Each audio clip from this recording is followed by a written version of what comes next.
Hey everyone, and welcome back to the channel for what promises to be a super practical, although short session today. I'm going to walk you through my entire timeline and final export workflow for creating high quality YouTube videos starting right now. Plus, we'll cover how I efficiently prep those essential vertical versions required for Instagram Reels and TikTok simultaneously. If you're new to DaVinci Resolve, please don't sweat the complex interface because I promise to keep this entire explanation very simple and straightforward.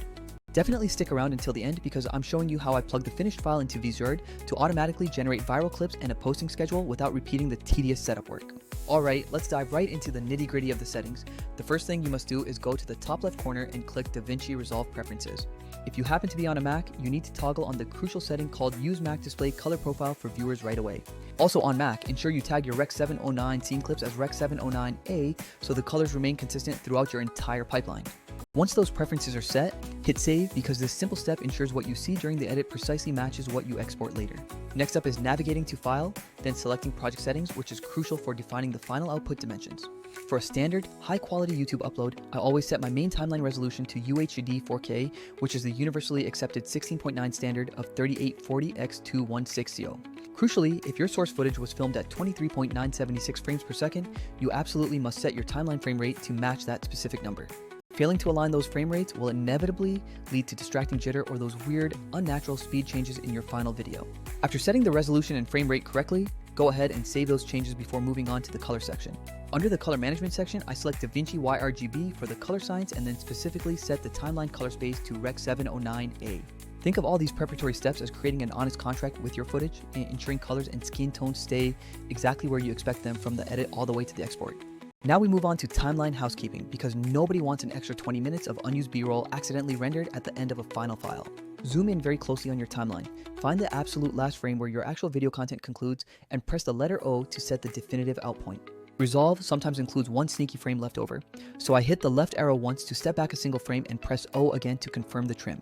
This simple trick completely eradicates those hidden backup frames, ensuring you only render the exact part of the sequence you actually intend to share.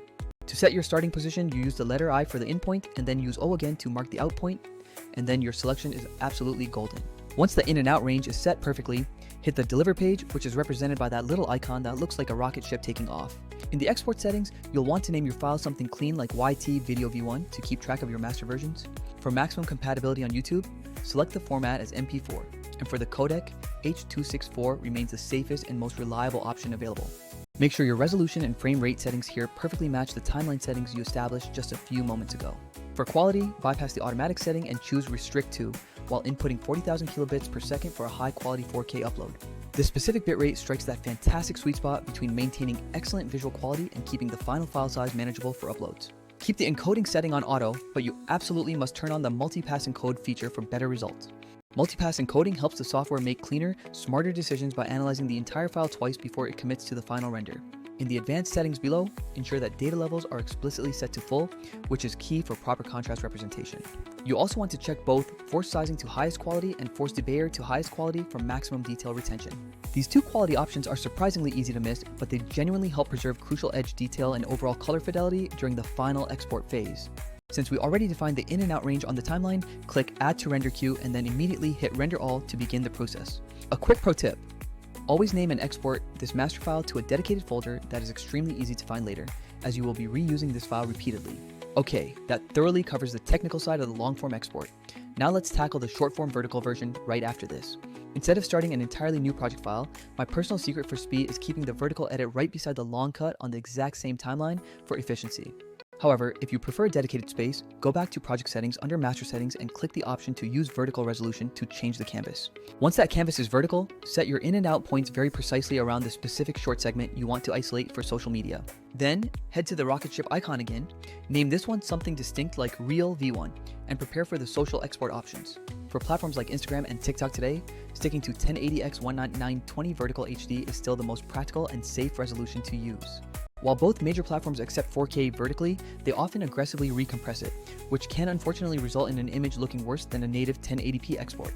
I set the vertical quality to approximately 15,000 kilobits per second for these, which delivers crisp visuals without bloating your file size unnecessarily.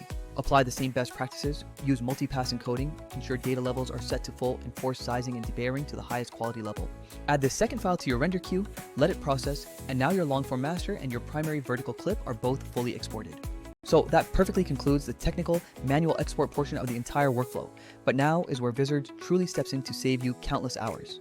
Instead of manually chopping up that 20 or 30-minute master into dozens of individual short clips, Vizard's auto-editing feature handles it. The AI automatically hunts down those high engagement moments. Think the genuine laugh, the quick aha moment, or the perfect punchline, and packages them as ready-to-post shorts. I literally just drag that single 4K master file directly into the Vizard interface and let the platform analyze the content for me. It intelligently spots the best bites that are proven to perform well across various social channels and outputs, multiple edit variations optimized for each specific platform. What I absolutely love about this integrated workflow is doing the heavy lifting, the color grading, and sound mixing in Resolve first before handing it off. Vizard then seamlessly takes that polished master and automatically creates the short clips, adds dynamic captions, and even generates those multiple aspect ratio versions you might need. Next, utilize its powerful auto schedule feature. Simply tell the AI how many posts you want per week and what times you generally prefer for posting. The system then queues everything up automatically, meaning you completely eliminate the chore of manually posting every single short clip across all your channels. Furthermore, the content calendar view lets you see all your scheduled posts at a single glance, allowing you to move things around or tweak captions easily. Let me be completely real for just a moment. There are plenty of other tools out there, some great for one-off edits or simple trimming on your phone. Apps like CapCut or InShot are genuinely awesome for quick reactive edits, but they absolutely do not scale because they remain fundamentally manual processes.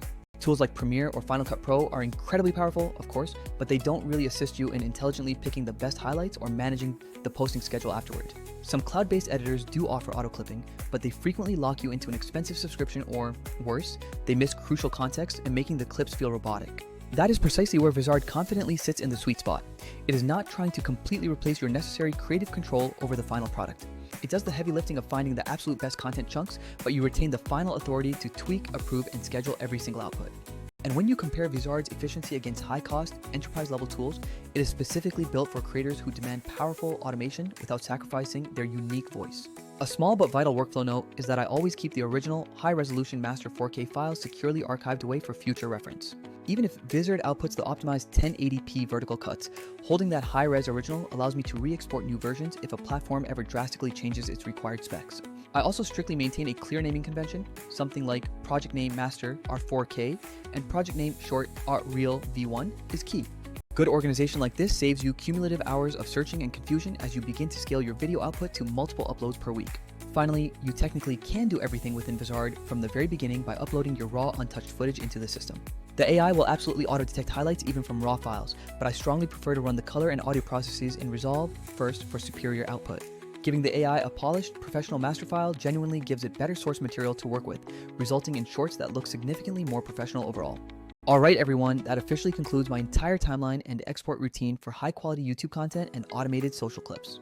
This pipeline plugs Vizard in perfectly, so I never have to manually create, format, or schedule dozens of necessary social media posts again. If you'd like me to create a separate, detailed step-by-step tutorial just showing the exact Vizard settings I use for auto clips and scheduling, please let me know. Alternatively, I can do a full side-by-side screen recording where I show how a completely manual short compares to one that Vizard perfectly generated for me.